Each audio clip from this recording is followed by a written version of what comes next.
Everybody, it's your boy Wnba Dfs here to bring you another WNBA slate breakdown for the one-game WNBA slate. We got another showdown, but we're still going to break it down because it is no days off.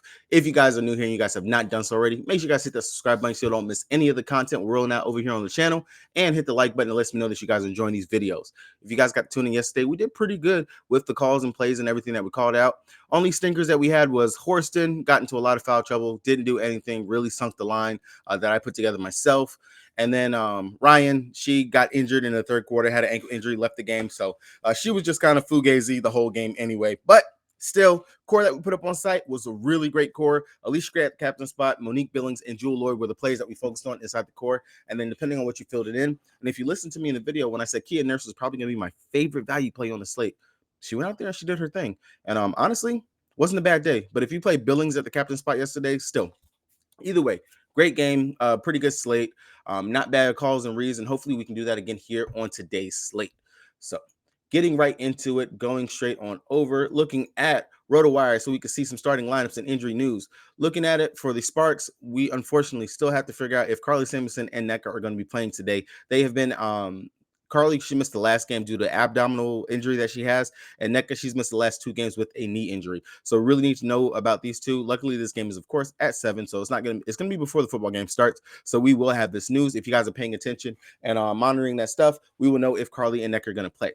If they are going to miss, then that means the Sparks are going to be shorthanded once again, and we've seen them. They had to run a very, very, very tight rotation last game out. So again, just pay attention to the news on that. That is going to be the biggest thing that we're going to want to know. For New York Liberty side, we don't have any news for them, so that's not too bad. Of course, we are going to expect New York Liberty to be able to win this game pretty handily, but I will say the Sparks, going into that last game playing against the Sun, they did very well. They stayed in that game for majority of the game up until the fourth quarter. They let AT go out there and put up a triple-double, everything of the sorts. It's a 159.5 total. The Sparks, they do play a pretty good defense, but they did play pretty fast in that last game without Nneka and some of the other players. So maybe this could be another back-and-forth type game. We will see and we'll find out. New York Liberty, for them, I would expect for them to continue to play hard and continue to do what they have to do, because they have a chance to go ahead and take the 1 seed away from the Las Vegas Aces. Not saying that's going to happen, but still that card is on the table. So I wouldn't expect anyone to rest necessarily from the New York Liberty, but of course, pay attention to the starting lineup so you guys can make sure you guys know that and pay attention to that. So kind of like how we did in yesterday's video, I'm going to look at the game logs from the prior 2 games to see how these teams have played and faced going up against each other. Of course, New York Liberty, they're 2-0 in this position going up against the Sparks. They have beat them both games that they played early in the season, 87-79 and 76-69. One game in July, the other game in August last month. Over here for the New York side, looking at them, of course, Stewie looks like she had some pretty decent games.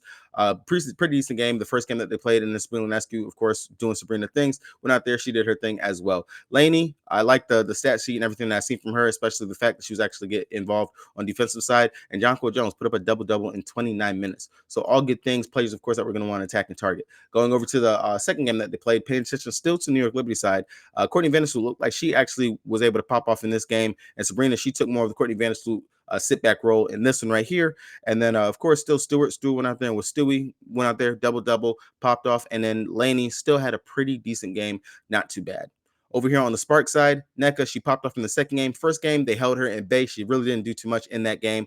But the one consistent for the Spark side was the fact that Canada, she went out there 13, 3, 6, and 3. Not bad. 6 turnovers, that's a bit too much, but still not a bad game, especially looking at the first game. She had 17, 3, 4, and 1. So all in all, Canada will probably be the one player I want to focus on specifically for the Spark side, especially considering that we do normally attack New York with opposing guards anyway. Now, this, of course, will change a little bit, especially if we do get word that it's going to be a short and tight rotation. We might see Burrell. She might get slid back into the starting lineup again for Carly. And if they do start her back again, she looked pretty good out there. Shot was falling, played some pretty good defense, was actually playmaking a little bit. And I like what I saw from her in that last game. So definitely, of course, we really do need to know about that starting lineup. Going over to DraftKings, the site that we play the most on, the site that we have been winning money on throughout the season, even though it's been up and down. If you guys do not have an account, check the link down in the description below so you guys can get that deposit match bonus and join me over here on the King. All right. So looking at it, captain spot, of course, we have our options and choices that we can go out here and run out here for the captain position. Just looking at it straight off the gate, you guys already know when it comes down to it, we can go with Brianna Stewart. We can go with Courtney Vandersloot.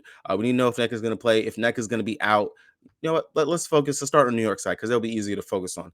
So Stewart will probably be, of course, the main captain that you're gonna want to look at from the New York side, just because she's gone off in both games, and we know they honestly do not have anyone that can stop or will be able to handle Stewart. I don't mind that at all for her. In this position. Between the two guards, Courtney Vandersloot and Sabrina, I'm gonna have to favor Courtney in cash games if you're playing cash on showdowns, because Sabrina, she is still coming back from that calf injury. She didn't play her whole lot many minutes in the last game, 25 minutes. Only gave us 11.5 fantasy points.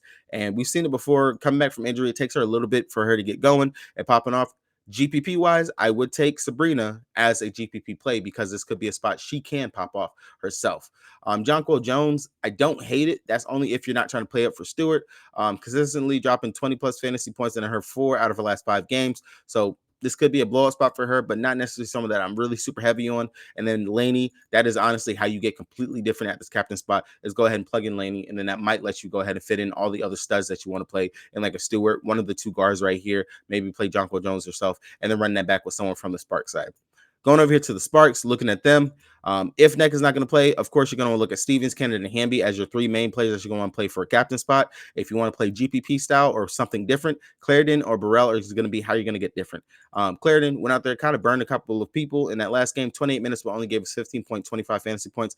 Definitely a spot where you can get different and playing her at the captain spot instead, because I guarantee you no one's going to want to play that. No one is going to want to play her. They might not even play her inside of the regular spot, inside of the util. So that is one way you can get different right here if you're trying to go with a Spark side, a Spark stack instead. Now, if NECA plays, knee injury, I'm not really leaning too heavy on wanting to play her either way, even if she was going to be in. If Carly is going to play, then that's going to take me off of Burrell. I'm not going to really have too much interest on her or Jasmine Thomas for that matter. When it comes down to value players, stuff that we're going to look at for the value slot, like I have said continuously, someone from the bench normally is within the winning lineup 9 out of 10 times. So looking at what we have, of course, you can go down here to Dolson. Dolson will be a factor that you can go to. Zaya, you can consider her.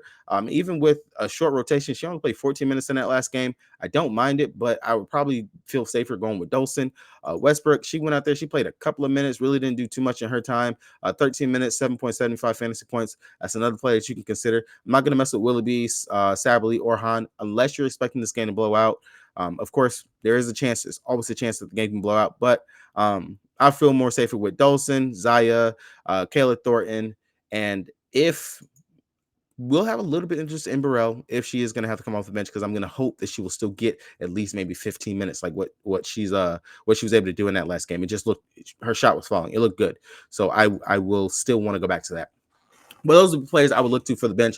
Johannes at 5'6". I just feel like there's better value we can get down here into some of these other players. Again, she'd come in there, she'd get hot, pop off, hit a couple of threes. No issue, no problem. Maybe get a steal, a couple of rebounds. But at 5'6", I would rather just come down here and play some of these other players so I can shove in all of these main players that are going to be starting in this game, especially if we get that news that NECA and Carly are going to be out. I'm definitely going to want to know that. But hey, quick breakdown, just like yesterday. We got a big slate tomorrow. I want to say, I think it's 5 games on tomorrow's slate. It's either 4 or 5 games for tomorrow. So can't wait to break that down for you guys. Definitely make sure you guys hit the subscribe button. Check out the NFL video. That should have already dropped already as we go over for Showdown and some prop plays that you can play on today's slate. And if you guys would like to see any of the cores or anything like that I am dropping, or BK, all of the prop plays and stuff that we put up and all that stuff, make sure you guys check out the Patreon. With that being said, it's your boy Zoe. I hope you guys enjoyed this, and I will see you guys